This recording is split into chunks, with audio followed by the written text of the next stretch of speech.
ಬಹಳ ಅರ್ಥಪೂರ್ಣವಾಗಿ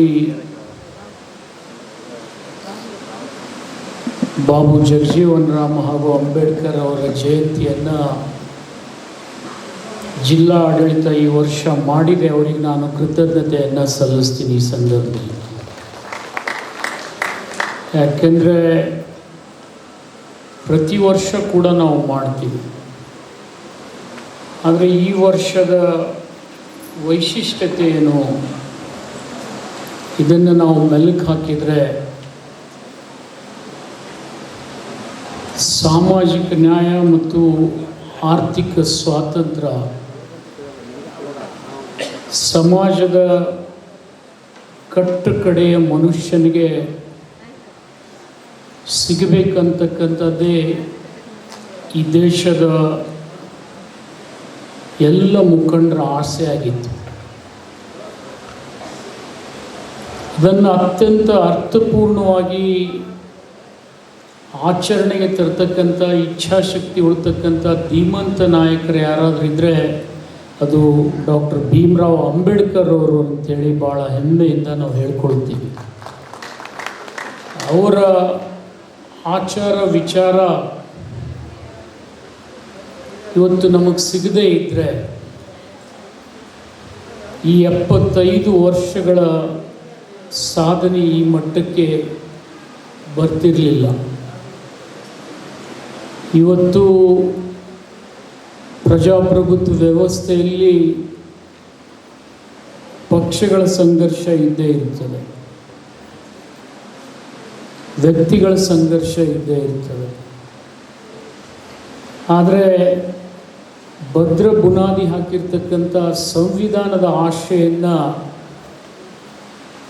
ಜಗತ್ತಿನಲ್ಲಿ ಯಾವುದಾದ್ರೂ ರಾಷ್ಟ್ರ ಆಚರಣೆಯಲ್ಲಿ ತರುವುದರಲ್ಲಿ ಮುಂಚೂಣಿಯಲ್ಲಿದ್ದರೆ ಅದು ಭಾರತ ಅಂಥೇಳಿ ಭಾಳ ಹೆಮ್ಮೆಯಿಂದ ನಾವು ಹೇಳ್ಕೊಳ್ಬೇಕಾಗ್ತದೆ.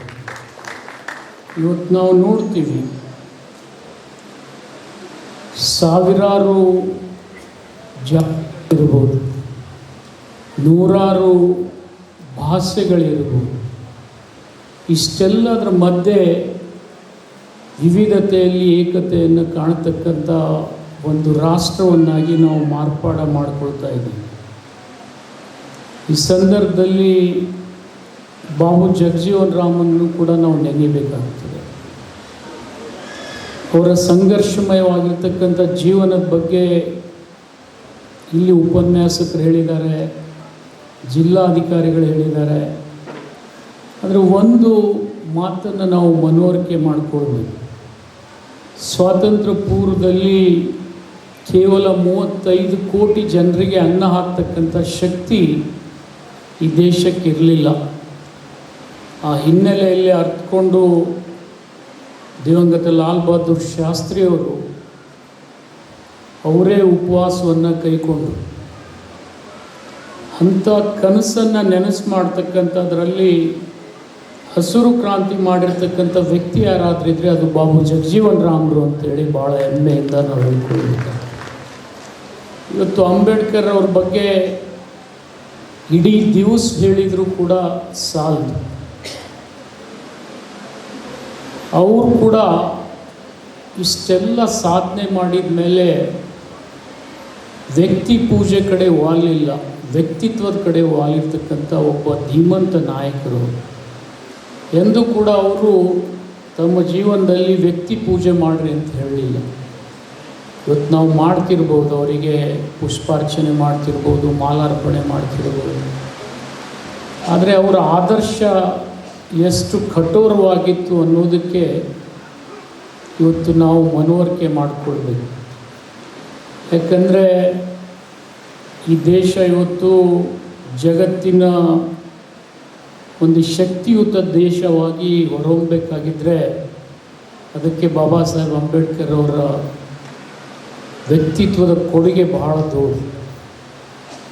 ಆಗಲೇ ಜಿಲ್ಲಾಧಿಕಾರಿಯವರು ಹೇಳಿದಾಗೆ ಅವರ ವ್ಯಕ್ತಿತ್ವ ಬಹುಮುಖದ ವ್ಯಕ್ತಿತ್ವ, ಒಂದೇ ದೃಷ್ಟಿಕೋನ ಅವರಲ್ಲಿ ಇರಲಿಲ್ಲ.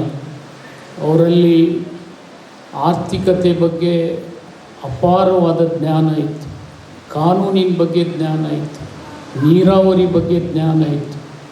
ಜೊತೆಗೆ ಹೆಣ್ಣು ಮಕ್ಕಳಿಗೆ ಆರ್ಥಿಕ ಅಷ್ಟೇ ಅಲ್ಲ, ಅವ್ರ ಸಾಮಾಜಿಕ ನ್ಯಾಯ ಕೂಡ ಕೊಡಿಸ್ತಕ್ಕಂಥ ಒಂದು ಕನಸು ಕೂಡ ಅವರು ಕಂಡಿರ್ತಕ್ಕಂಥದ್ದು.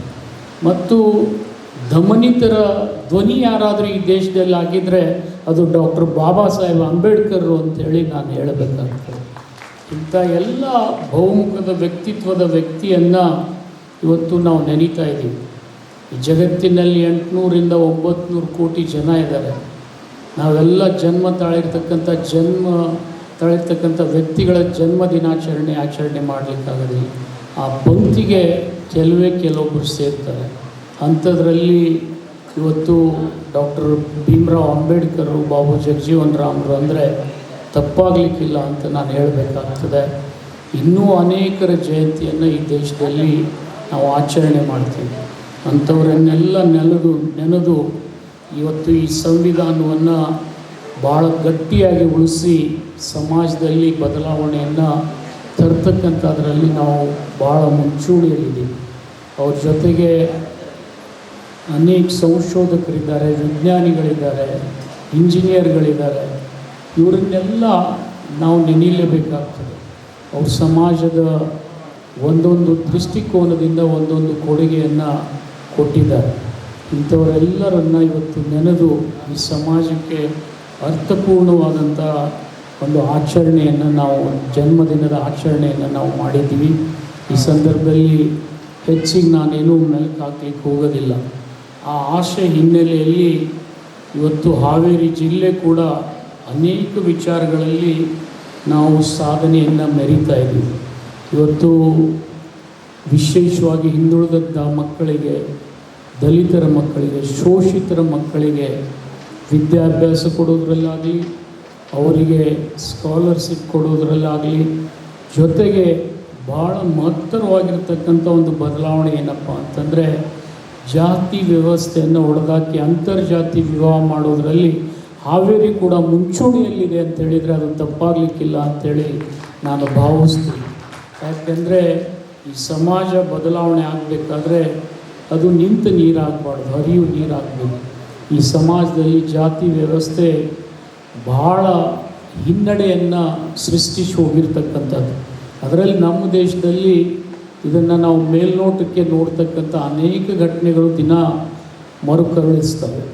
ಆದರೆ ಎಲ್ಲಿ ಜಾತಿ ವ್ಯವಸ್ಥೆ ಇಲ್ಲ ಅಲ್ಲಿ ನಮಗಿಂತಲೂ ಹೆಚ್ಚಿನ ಪ್ರಗತಿಯನ್ನು ಸಾಧಿಸಿರ್ತಾರೆ. ಇಲ್ಲೇ ಭಾಳ ಆದರೆ ನಾವು ಸಣ್ಣ ಸಿಂಗಾಪುರ್ ನೋಡಿದರೆ ಗೊತ್ತಾಗ್ತದೆ. ಅಲ್ಲಿ ಜಾತ್ಯತೀತವಾಗಿ ಬದುಕ್ತಕ್ಕಂಥ ರಾಷ್ಟ್ರ ಇವತ್ತು ನಮಗಿಂತಲೂ ಆಚರಣೆಯಲ್ಲಿ ಆಗಲಿ ವ್ಯವಸ್ಥೆಯಲ್ಲಿ ಆಗಲಿ ಭಾಳ ಮುಂಚೂಣಿಯಲ್ಲಿದೆ. ಅದೇ ಥರ ಒಂದೇ ಭಾಷೆ ಇರ್ತಕ್ಕಂಥ ಚೈನಾ ರಾಷ್ಟ್ರದಲ್ಲಿ ಅವರು ಕೂಡ ನಮಗಿಂತಲೂ ಅವ್ರ ಕಮ್ಯುನಿಸ್ಟ್ ವ್ಯವಸ್ಥೆಯಲ್ಲಿದ್ದರೂ ಕೂಡ ಹೆಚ್ಚಿನ ಪ್ರಗತಿಯನ್ನು ಸಾಧಿಸಿದ್ದಾರೆ. ಇವೆಲ್ಲ ವಿಚಾರಗಳನ್ನು ನಾವು ಮೆಲುಕು ಹಾಕ್ತಾ ಈ ಸಮಾಜವನ್ನು ಕಟ್ಟಬೇಕಾಗಿದೆ. ಅದರಲ್ಲಿ ವಿಶೇಷವಾಗಿ ಬಾಬಾ ಸಾಹೇಬ್ ಅಂಬೇಡ್ಕರನ್ನು ನಾವು ಎಷ್ಟೇ ನೆನೆದರೂ ಕೂಡ ಕಡಿಮೆ. ಅವರು ನಿಜವಾಗ್ಲೂ ಭಾರತದ ರತ್ನ ಅಂದರೆ ಅದು ತಪ್ಪಾಗಲಿಕ್ಕಿಲ್ಲ ಅಂಥೇಳಿ ನಾನು ಈ ಸಂದರ್ಭದಲ್ಲಿ ಹಾರೈಸ್ತೀನಿ. ಅವ್ರ ಜೊತೆಗೆ ಬಾಬು ಜಗಜೀವನ್ ರಾಮ್ರು ಕೂಡ ತಮ್ಮ ಅನೇಕ ಕಹಿ ಘಟನೆಗಳ ಮಧ್ಯೆ ಇದ್ದಲ್ಲಿ ಬದುಕಿ ಸಮಾಜದ ಮೇಲ್ಪಂಕ್ತಿಗೆ ದಾರಿ ಎರೆದಿದ್ದಾರೆ. ಅಂಥವರನ್ನು ನೆನೆದು ಈ ಕಾರ್ಯಕ್ರಮವನ್ನು ಭಾಳ ಯಶಸ್ವಿಯಾಗಿ ನಾವು ಆಚರಣೆ ಮಾಡಿದ್ದೀವಿ. ಈ ಸಂದರ್ಭದಲ್ಲಿ ಪಾಲ್ಗೊಂಡಂಥ ತಮಗೂ ಮತ್ತು ಇದನ್ನು ಸಂಯೋಜನೆ ಮಾಡಿರ್ತಕ್ಕಂಥ ಎಲ್ಲ ಜಿಲ್ಲಾ ವರಿಷ್ಠ ಅಧಿಕಾರಿಗಳಿಗೆ ಕೃತಜ್ಞತೆ ಹೇಳಿ ನನ್ನ 4 ಮಾತುಗಳನ್ನು ಮುಗಿಸ್ತಾ ಇದ್ದೀನಿ. ಜೈ ಹಿಂದ್, ಜೈ ಕರ್ನಾಟಕ.